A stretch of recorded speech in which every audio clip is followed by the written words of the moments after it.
बिस्मिल्लाहिर्रहमानिर्रहीम। अस्सलामु अलैकुम बच्चों, मेरा नाम मोहम्मद इकबाल है और मैं यूनिक ग्रुप ऑफ इंस्टीट्यूशन में इकोनॉमिक्स पढ़ाता हूँ। इंशाअल्लाह आप ऑनलाइन क्लासेस इस नेटवर्क के ज़रिए अपनी तालीमी सरगर्मियों को जारी रखे हुए होंगे इंशाअल्लाह। और इसी में ही बेटे जो है, चूँकि ये सारा नेटवर्क एक मरबूत और मुनज़्ज़म निज़ाम जो है आपके तालीमी सिलसिला को जारी रखने के लिए ही तरतीब दिया गया है और ख़ासतन आपके मफ़ाद के लिए। तो बच्चों, आप लोगों का ये अब फ़र्ज़ बनता है कि आप प्रॉपर क्लासेस को ऑनलाइन लेक्चर के ज़रिए सुनें, फिर उनको नोट्स से, उनको बुक से आप उन्हें टैली करें, उन्हें तैयार करें और उस टॉपिक को एग्ज़ामिनेशन पॉइंट ऑफ व्यू से ज़रूर उसकी असेसमेंट करें। देखें कि उसमें कोई लॉन्ग, कोई शॉर्ट या कोई एमसीक्यू जो आपसे पूछा गया है उसको आप तैयार करने की कोशिश करें। और इसके साथ साथ ख़ासकर जिन हालात से हम इस वक्त कोरोना वायरस के इन क्राइसिस से हम गुज़र रहे हैं, इसमें हम तमाम का ये फ़र्ज़ बनता है कि हम अपनी हिफाजत के लिए, अपने अपनों की हिफाजत के लिए, अपने रिश्तेदारों, अपने दोस्त अहबाब, अपने मुआशरे की हिफाजत के लिए ज़रूरी है कि हमारी जो भी ज़िम्मेदारियाँ बनती हैं हम उन्हें आसान तरीके से निभाएँ। मसलन जैसा कि इस वबा की मद में हम जानते हैं कि इस वबा का इलाज सिर्फ़ एहतियात है, और एहतियात जो है वो उसको करने से ही, मुहतात रहने से ही हम अपने आप को और अपने मुआशरे को इस वबा से महफूज रख सकते हैं। जैसा कि इस पस मंज़र में जो है वो गवर्नमेंट अथॉरिटीज़ हैं, सोशल मीडिया है, प्रिंट मीडिया है, इलेक्ट्रॉनिक मीडिया है, और इसके अलावा हम भी आपको इसी के बारे में हिदायत देते रहते हैं। अदारे की तरफ से जो भी आपको मैयर्स कहे जाते हैं, आप उन पर कारबंद रहें। जैसा कि उनमें सबसे अहम चीज़ ये है कि बिला ज़रूरत घर से ना निकलें, रश वाले मकामात पर जाने से गुरेज़ करें, और अगर इसमें जाना ज़रूरी है तो मास्क का इस्तेमाल करें और हाथों को बार बार धोएं। इन एहतियात के करने से इंशाअल्लाह आप, हम और सब जो है इस वबा से महफूज रहेंगे इंशाअल्लाह। तो बेटे, online classes economics part 1 chapter बेटे हम इसमें पढ़ रहे थे सप्लाई, ठीक है। और इस चैप्टर में हमने लास्ट पे जो पढ़ा था वो सप्लाई का इंट्रोडक्शन था। सप्लाई जो है वो से मुराद किसी शय की वो मिक़दार होती है जो मार्केट में फ़रोख्त करने के लिए पेश की जाती है। उसके बाद सप्लाई और स्टॉक में क्या डिफरेंस होता है। इसके बाद हमने उसमें टॉपिक पढ़ा था रिज़र्व प्राइस के बारे में। आज जो हमारा टॉपिक है बेटे वो है law of supply. Law of supply. अब लॉ ऑफ सप्लाई जो है ये मार्केट का एक बड़ा अहम लॉ है।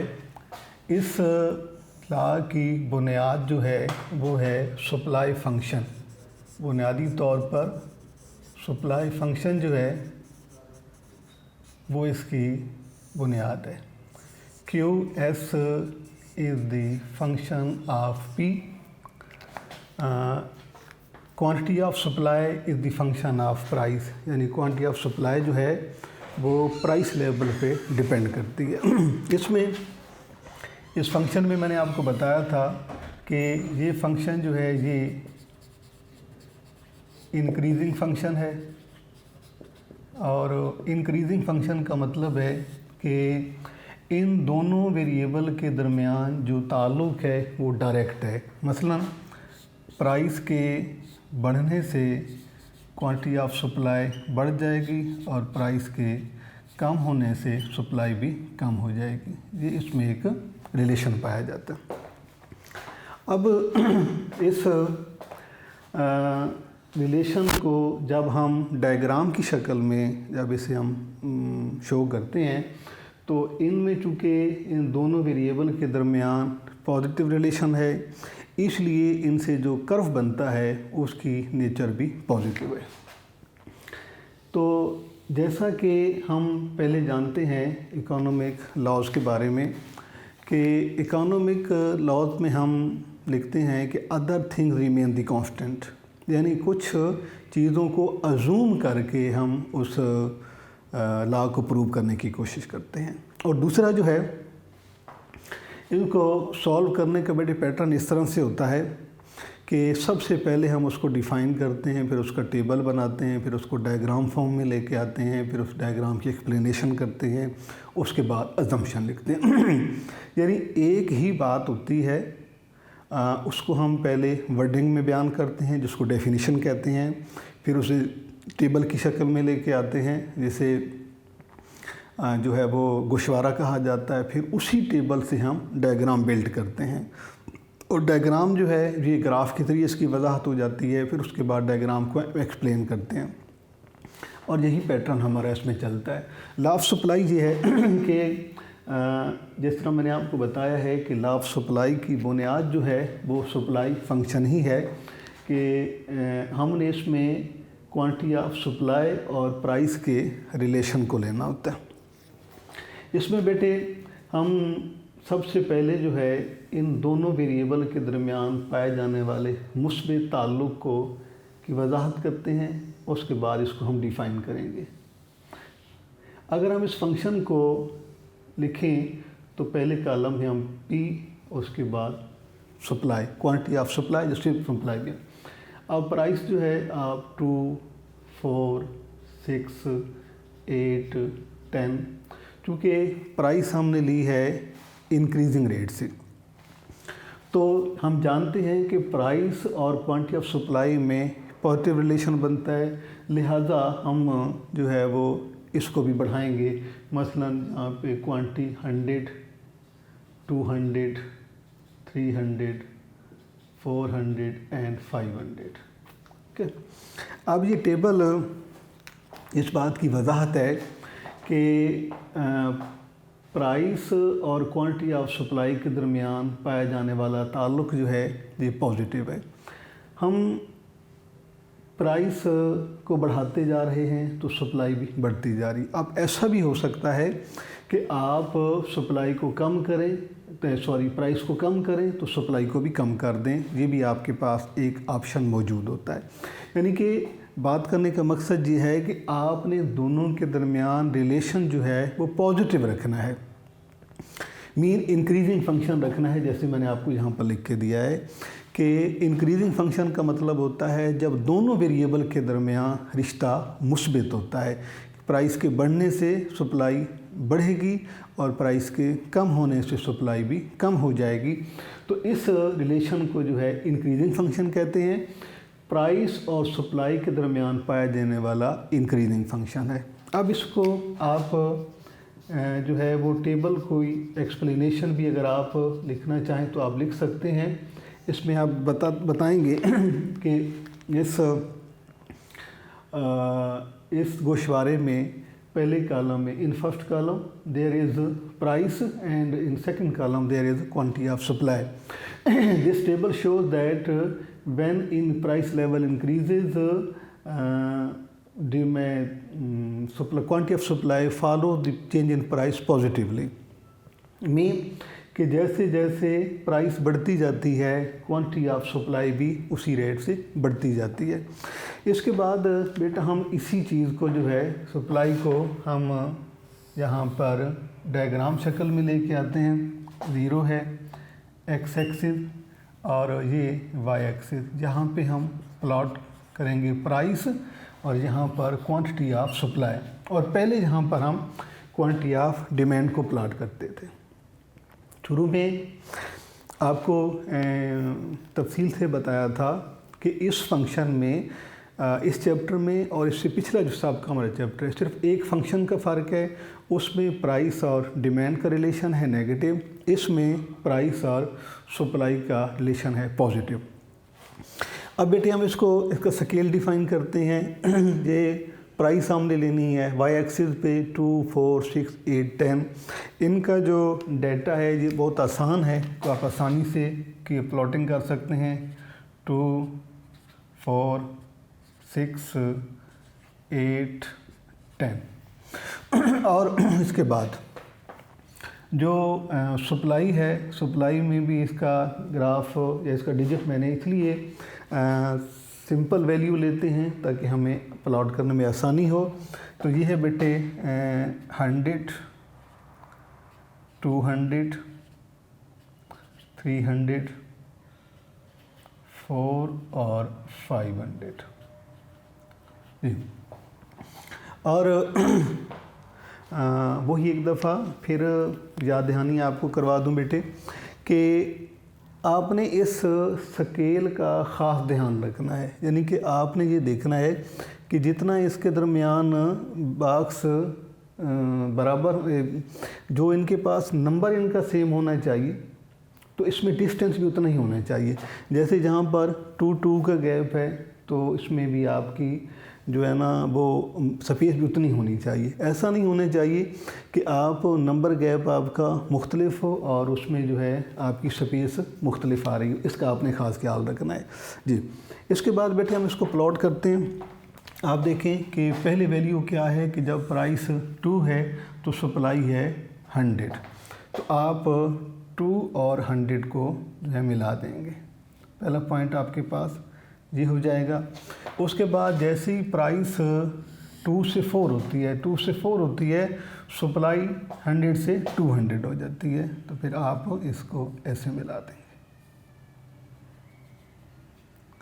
अगला पॉइंट ये आ जाएगा। उसके बाद प्राइस 4 से 6 होगी तो सप्लाई 200 से 300 हो जाती है।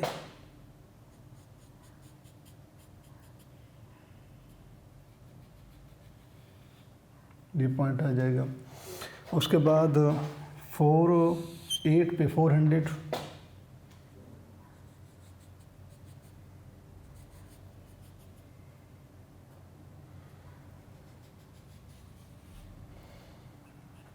और 10 पे 500।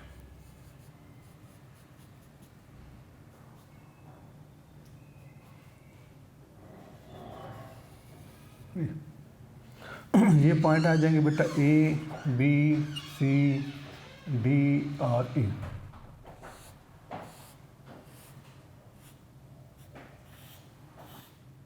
ये SS कर्व आता है, ठीक है जी, यानी सप्लाई कर्व।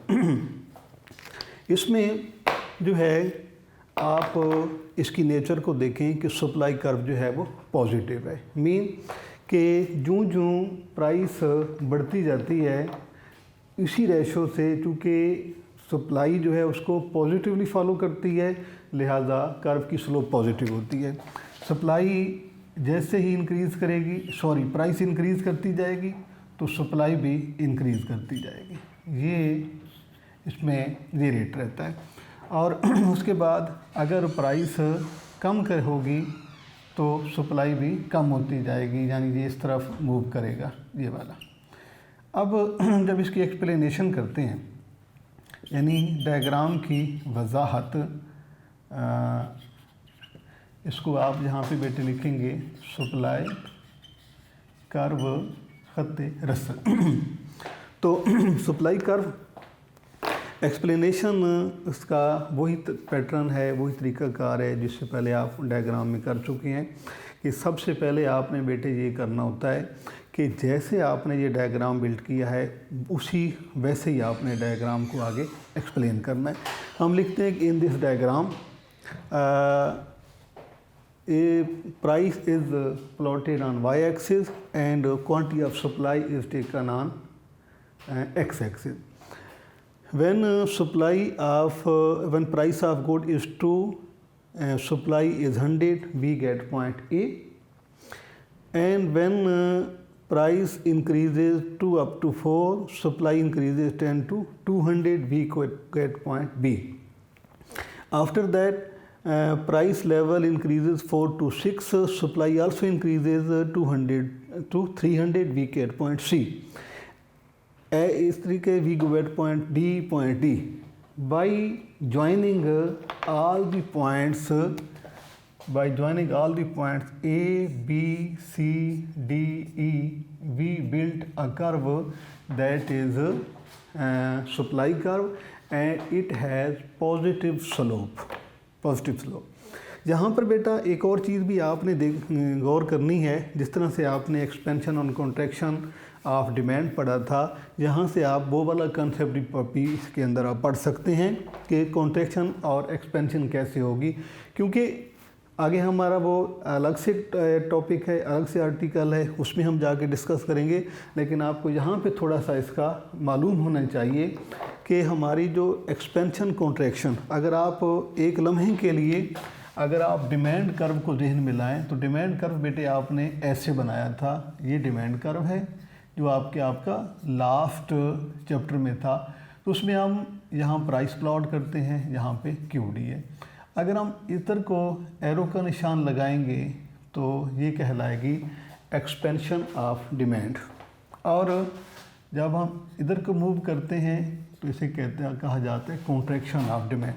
यानी ये मैंने डिमांड का कर्व आपको बना के लास्ट चैप्टर से समझाया है कि expansion and contraction of demand क्या है बुनियादी तौर पर, कि movement on same demand curve is expansion and contraction of demand, and expansion and contraction of demand is due to price, वो कीमत की वजह से होती है। उसके बाद बेटा हम उसी बात को ध्यान में रखते हुए जब हम सप्लाई पे आते हैं तो सप्लाई में भी जो है एक्सपेंशन कॉन्ट्रैक्शन, ये इस तरफ आप मूव करेंगे तो ये एक्सपेंड हो रही है सप्लाई, इसे एक्सपेंशन ऑफ सप्लाई कहते हैं। अगर आप इसे पीछे मूव करेंगे तो ये हो जाएगी कॉन्ट्रैक्शन ऑफ डिमांड, यानी कि रसद का सुकड़ना। तो जिस तरह से वहाँ पर आपने डिमांड में एक्सपेंशन कॉन्ट्रैक्शन पढ़ी है कि सेम कर्व के ऊपर मूवमेंट होती है, बिल्कुल सेम आपने सप्लाई में भी वही बात पढ़ी है कि जब प्राइस बढ़ेगी, सप्लाई बढ़ेगी तो कर्व हम इधर मूव करेंगे तो ये कहलाएगी एक्सपेंशन, और जब हम पीछे मूव करते हैं यानी प्राइस कम होगी तो सप्लाई भी कम होगी, तो ये पीछे मूव करेंगे, इसे हम कहेंगे कॉन्ट्रैक्शन ऑफ डिमांड। तो ये भी हो जाती है। इसके बाद एक्सप्लेनेशन लिखने के बाद बेटे हमारा जो अगला मरहला होता है, यानी हम सबसे पहले क्या करते हैं कि अब अगर आप लॉ ऑफ डिमांड सप्लाई को डिफ़ाइन करेंगे तो बेसिकली इसी फंक्शन को बुनियाद बनाकर आपने करना है। सिर्फ उसमें आपने जिस चीज़ का इजाफा करना है बेटे वो है other things remain the same. Other things remain the same when price of good increases its supply increases, and on decreasing price supply also decreases. यानी other thing remain the constant, on increasing price supply increases and on decreasing price supply decreases. वो लिखने के बाद उसमें के बाद बेटा table में भी हमने वही बात की है कि on increasing price supply increases and on decreasing price supply decreases. उसके बाद हम इसी बात को यानी जो हमने डेफिनेशन में की है उसके बाद हमने इसे टेबल में परफॉर्म किया है, उसके बाद उसे डायग्रामेटिक फॉर्म में लेके आएंगे यानी ग्राफ बनाएंगे। तो ग्राफ में भी हमने उसी बात को शो किया है कि प्राइस बढ़ेगी तो सप्लाई बढ़ेगी, कर्व की स्लोप जो है अपवर्ड होगी, और जब प्राइस कम होगी तो सप्लाई भी कम होगी और इसकी स्लोप जो है वो डाउनवर्ड होगी। तो बेटे ये है लॉ ऑफ सप्लाई। इसके बाद लॉ को प्रूव करने के लिए जैसे आपने लॉ ऑफ डिमांड में बात की थी कि हम कुछ पैरामीटर्स लेते हैं जिनको कांस्टेंट अजूम करके हम जो है वो लॉ को प्रूव करते हैं। तो इसमें भी जो है कुछ अजम्पशंस हैं, और इस लॉ को प्रूव करने के लिए कि अगर हम उनको कांस्टेंट अजूम करेंगे तो इस बात की पॉसिबिलिटी है कि हमारी सप्लाई जो है वो प्राइस को फॉलो करेगी। यानी कि अगर ऐसा कभी हो जाता है कि प्राइस सप्लाई किसी और फैक्टर की वजह से चेंज हो जाती है, तो बाद औक़ात ऐसे होता है कि प्राइस उसके लिए इफ़ेक्टिव नहीं रहती, जिससे हमारा लॉ जो है वो गलत हो जाता है। तो लॉ ऑफ सप्लाई को प्रूव करने के लिए कुछ असम्पशन लेते हैं। जो सबसे पहला है, cost of input and use to produce the product doesn't change.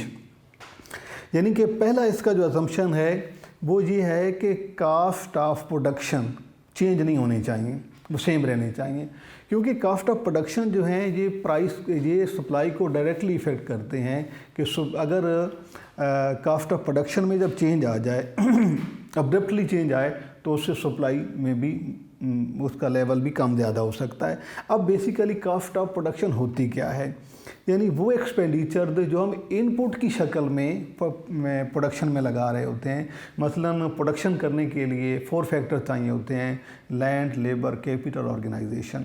तो ये फैक्टर जो हैं बुनियादी तौर पर इनपुट्स कहलाते हैं, और इनके रिवॉर्ड की सूरत में जो पेमेंट की जाती है, सपोज करते हैं रेंट, लैंड का रेंट पे किया जाता है, लेबर को वेजेस पे की जाती हैं, कैपिटल का इंटरेस्ट पेमेंट होती है, इसके अलावा जो ऑर्गेनाइजेशन है उसका मुनाफा उसे मिलता है।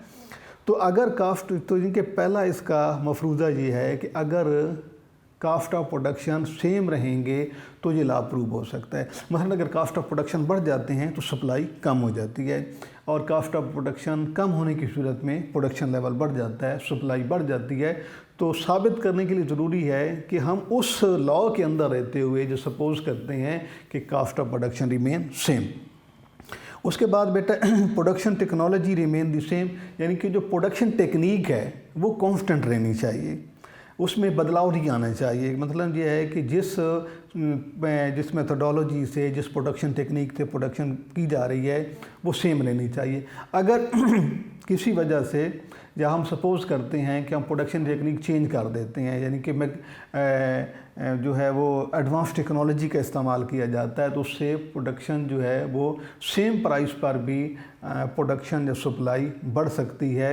या ये है कि अगर वो कोई हम ओल्ड डेटेड टेक्नोलॉजी का इस्तेमाल करते हैं, जब पुराना तरीक़ाकार इख्तियार करते हैं प्रोडक्शन के लिए, तो उससे जो है वो सप्लाई कीमत के बगैर भी कम हो सकती है। इसके अलावा जो हमारी जो डिसास्टर हैं, मसलन आम तौर पे हम फ्लड हैं, वॉर है, इस तरह से अगर ऐसे कभी खुदा न खास्ता को हालात हो जाते हैं तो वो भी प्रोडक्शन यानी सप्लाई को डायरेक्टली इफ़ेक्ट करते हैं। अगर खुदा न खास्ता ऐसे हालात किसी मुल्क में पैदा हो जाते हैं कि वहाँ पर फ्लड आ जाता है, वहाँ पे वार है, जब वहाँ पे अर्थक्वेक है, या किसी भी और इस तरह का डिसास्टर की सूरत में एकदम जो है सप्लाई में तब्दीली आ जाती है, सप्लाई बहुत ज़्यादा बढ़ सकती है, सप्लाई बहुत ज़्यादा कम हो सकती है। तो इसलिए ये कोशिश की जाती है, यानी कि सपोज़ किया जाता है कि जो हालात मुल्क के अंदर चल रहे हैं तो वो नॉर्मल रहने चाहिए ताकि लॉ को प्रूव किया जा सके।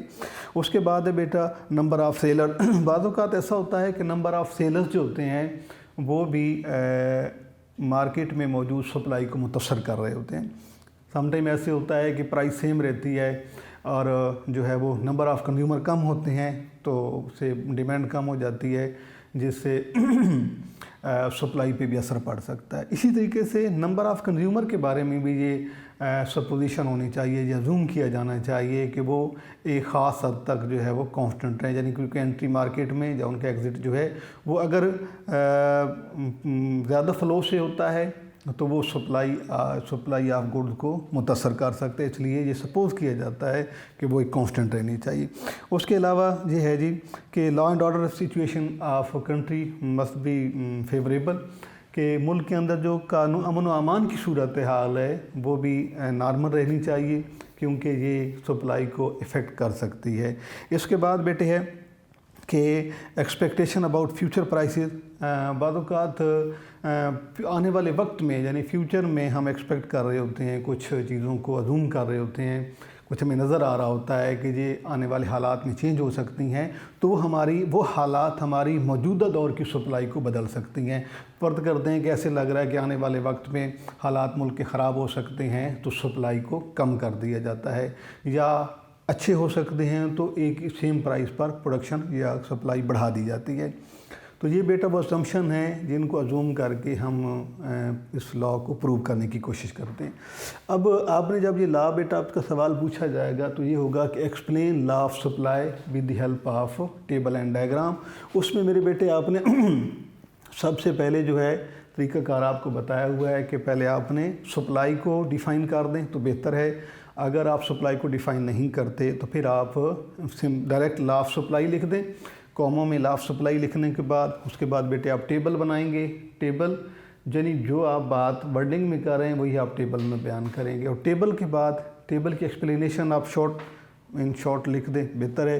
उसके बाद आप डायग्राम की शक्ल में इसे प्रूव करें, डायग्राम बनाएं, डायग्राम की एक्सप्लेनेशन लिखें, उसके बाद अजम्पशन को। इस तरीके से आपका ये लॉ ऑफ सप्लाई जो है वो मुकम्मल हो जाएगा। इंशाअल्लाह हम अगले हमारा जो लेक्चर होगा उसमें हम चेंजेस इन सप्लाई के बारे में पढ़ेंगे कि चेंजेस ऑफ सप्लाई क्या होती हैं। हाँ, इसमें एक और चीज़ है कि इसमें थोड़ा सा मैं आपको शॉर्ट जो पॉसिबल हैं उनके इशारे आपको कर देता हूँ कि उसमें कौन कौन से हो सकते हैं। एक तो डिफ़ाइन सप्लाई फंक्शन आपका शॉर्ट हो सकता है, डिफ़ाइन लॉ ऑफ सप्लाई ये शॉर्ट हो सकता है, या draw a diagram of supply curve ये शॉर्ट हो सकता है। इसके अलावा write down any 4 assumptions of law of supply ये शॉर्ट हो सकता है। इंशाअल्लाह बेटे ये बड़ा अहम लॉ है, बड़ी तवज्जो से आपने इसे तैयार करना है, बड़ी केयरफुली डायग्राम का खासकर आपने ख्याल रखना है, क्योंकि जो वैल्यू आप टेबल में लेते हैं वही आपने डायग्राम में लेनी है, और उसके स्केल का ख़ास ख्याल रखना है और उसको बड़ा अट्रैक्टिव करके डायग्राम बनाना है। तो इंशाअल्लाह हम अगले लेक्चर में चेंजेस इन सप्लाई के बारे में पढ़ेंगे। अल्लाह हाफ़िज़।